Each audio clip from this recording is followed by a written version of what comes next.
Madam and friends, today I will give some instructions on the practice of poem.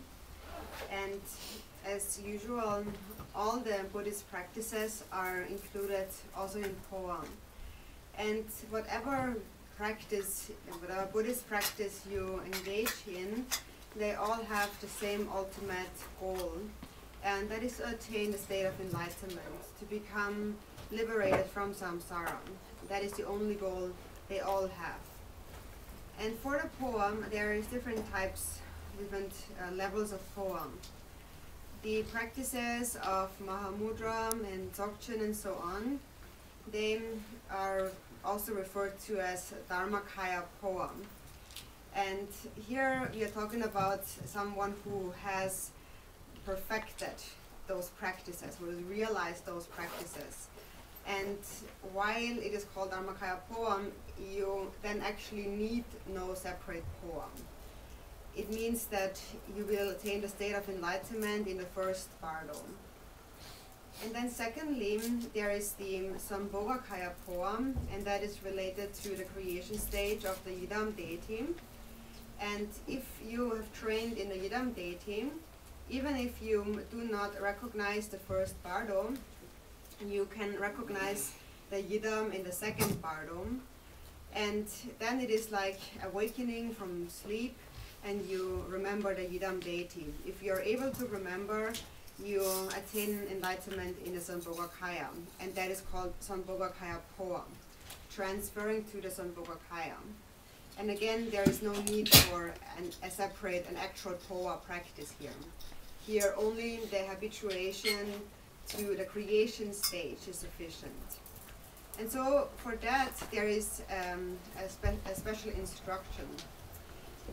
If you practice a deity, whatever is your deity, it is important that you train the mind to remember that deity whenever you wake up from sleeping, immediately, without allowing any other thought to come first, to intervene. And that you can easily practice. That is something you can do. As opposed to the Dharmakaya Poa, which is more difficult, because the Dharmakaya Poa requires you to recognize the luminosity in a dream state. In the Sambhogakaya Poa, you accomplish it through first cultivating faith, devotion to a special Yidam deity, and then remembering the deity always, for example, Chinrezik. When you wake up, anytime you wake up at night or in the morning, immediately think of Chinrezik or whichever deity in an instant without any other thought, and then recite some Om Mani Padme Hum mantra and go back to sleep. So each and every time you wake up, you should train the mind in this way. And also before you go to sleep, recite a few mantras of that Yidam, and then fall asleep thinking of that Yidam. And again, each and every time you awake, immediately think of the Yidam. And if you're able to accomplish that, if you're able to do that, then for sure you will be able to transfer into the Sambhogakaya in the second bardo. So that is a practice that is easy, and it is very powerful. And so today, in the poa we will talk about today, is actually the Nirmanakaya poem, a third kind of poem. And that is meant for those who have not actually practiced, perfected any practice in their life, but who do trust in karma and who are devoted to the three jewels. So for them, there is the Nirmanakaya poem of the three types of perception. So those three perceptions that we have is, for one, the central channel. So in our body, we have different channels, basically pure and impure channels. And the central channel is the most important pure channel. And that is the channel that all the practitioners of the channels and winds use for their practice. So the central channel is, you perceive the central channel as the path, the road to travel in. And then the consciousness, the second perception is that your own consciousness is like the guest or the traveler on that path. Like it is said in the 37 practices, consciousness, the guest, will cast aside the guest house of the body. Actually, it is very beneficial if you always bring that to mind and think, this is not me, this is only like a guest house, I am not this body. It is very beneficial to always bring this to mind, and it will also help you to deal with suffering, pain, sickness, and so on. So that is the second perception. And the third perception is most important, and that is to think of the Pure Land of Garchen and the Buddha Amitabha as your protection, your homeland. We can also talk about 4 perceptions instead of 3, And here we would separate Garchen and Amitabha, and then Amitabha would be the protection and Garchen would be the homeland.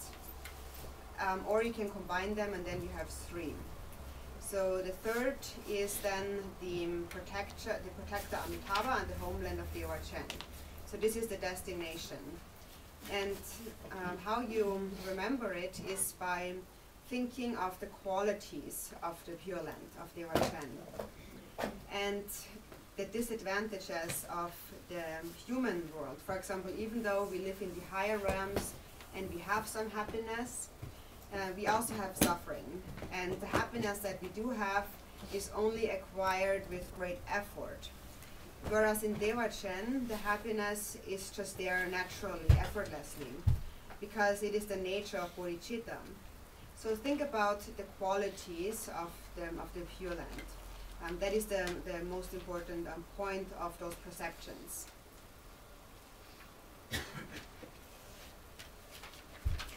Итак, сегодня я дам некоторые наставления о практике повы. И надо сказать, что все практики буддизма содержатся в практике повы.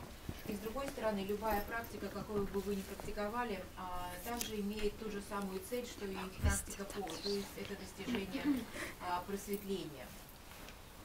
И для нас, кто живет в самсаре, практика повы существует на разных уровнях. Говорится, что если практик практикует такие высокие практики, как Махамудра или Jik-ten, то автоматически приходит пова уровня Дharmakaya. То есть, кто действительно реализовал эти практики, им не нужно делать особую пову, потому что они уже обретают пову Dharmakaya. Поэтому почему так важны эти практики? Потому что пова Dharmakaya как бы идет дополнительно, то есть она тут же прилагается к этим практикам, и тем самым мы достигаем освобождения уже в первом борту. Затем есть другой уровень повы, это пова Самбхагакая, когда мы обучаемся стадии зарождения божества, если мы действительно ее доведем до хорошей степени, но не распознаем себя в первом бордо, тогда мы обязательно распознаем и себя во втором бордо как божество. То есть мы уже говорили о том, что во втором бордо мы как бы просыпаемся от сна и тут же вспоминаем о божестве, и тем самым реализуем это божество, тем самым обретая пову Самбхагакая. Таким образом, это так называемый перенос в сферу Самбхагакая. И опять же, здесь не нужна дополнительная практика повы. Все, что здесь нужно, это хорошая привычка и хорошо отработанная практика стадии зарождения. И если мы говорим о втором виде повы, то при любой практике божества очень важно всегда вспоминать божество, даже когда мы просыпаемся. То есть, как только мы проснулись после сна, сразу же нужно вспомнить и подумать об этом божестве, не допуская никаких других мыслей.